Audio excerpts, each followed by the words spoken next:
आम आदमी पार्टी ने जताई सीएम अरविंद केजरीवाल की गिरफ्तारी की आशंका। दिल्ली सरकार के मंत्री आतिशी ने देर रात सोशल मीडिया पर पोस्ट किया। आतिशी ने लिखा कि खबर आ रही है कि ईडी अरविंद केजरीवाल के घर पर छापा मारने वाली है, गिरफ्तारी की संभावना है।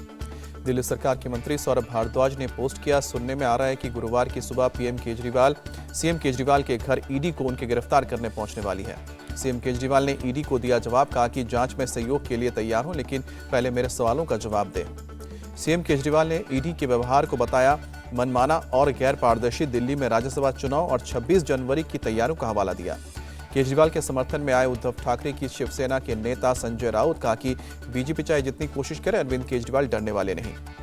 एनसीपी सांसद सुप्रिया सुले ने भी किया केजरीवाल का सपोर्ट, कहा कि ऑपोजिशन के अलायंस से बीजेपी डरी है, इसलिए लोकसभा चुनाव से पहले ये सब कुछ हो रहा है।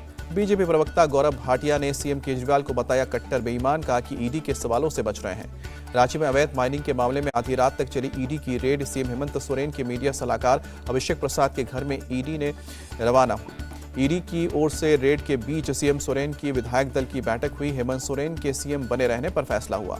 हेमंत सोरेन ने मीटिंग में ईडी की रेड का किया जिक्र, कहा कि बीजेपी जांच एजेंसियों का इस्तेमाल करके विरोधी दलों को डराना चाहती है।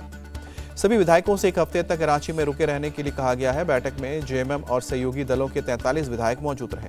बीजेपी नेता बाबूलाल मरांडी की झारखंड के गवर्नर से मांग, प्रदेश को संवैधानिक संकट से बचाएं।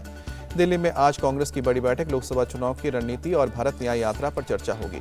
कांग्रेस के सभी प्रदेश अध्यक्ष और नेता प्रतिपक्ष बैठक में शामिल होंगे। भारत न्याय यात्रा के रोडमैप पर मंथन किया जाएगा।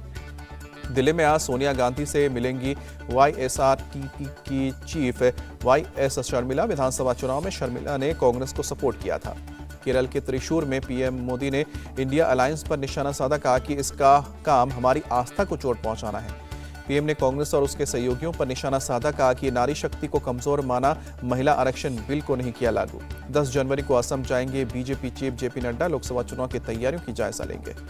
महाराष्ट्र के ठाणे में अजित पवार गुट के समर्थकों का प्रदर्शन। शरद पवार गुट के जितेंद्र आव्हाड के घर के बाहर नारेबाजी हुई।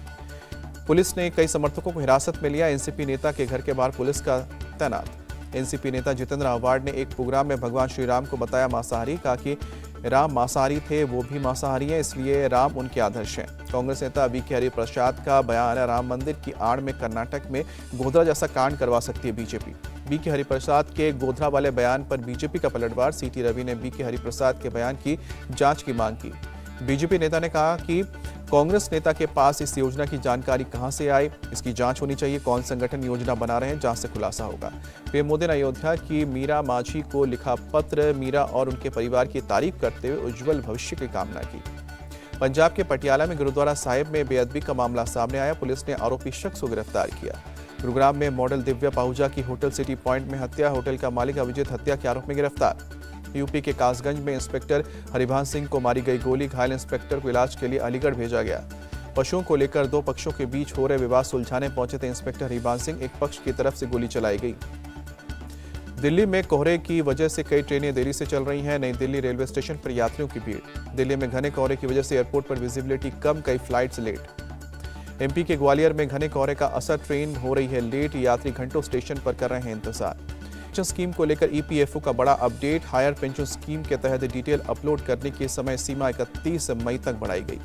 गेहूं उत्पादन का बन सकता है नया रिकॉर्ड। 2023-24 में 11 करोड़ 40 लाख टन के गेहूं उत्पादन की उम्मीद। केपटाउन टेस्ट की दूसरी पारी में साउथ अफ्रीका ने 3 विकेट खोकर 62 रन बनाए। भारत अभी भी 36 रन आगे।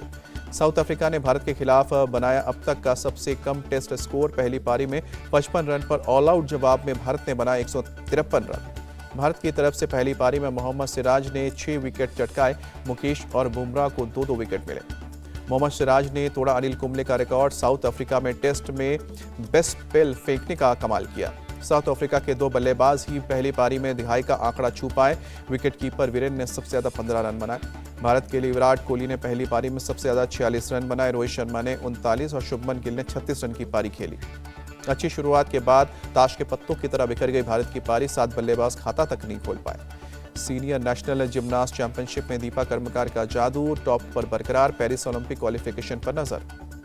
भारतीय बैडमिंटन खिलाड़ी साइना नेहवाल ने हरियाणा के से मनोहर लाल खट्टर से मुलाकात की। परिवार के लोग भी मौजूद रहे। आमिर खान की बेटी आयरा खान की फिटनेस ट्रेनर नुपुर शिखरे से शादी हुई। देर से आए नुपुर ने जिम के कपड़ों में ही शादी के लिए रजिस्ट्रार के सामने साइन किया। नुपुर बाद में शेरवानी पहनकर इरा खान के साथ सामने आए। आमिर खान के साथ नुपुर और इरा ने फोटो भी खिंचवाई।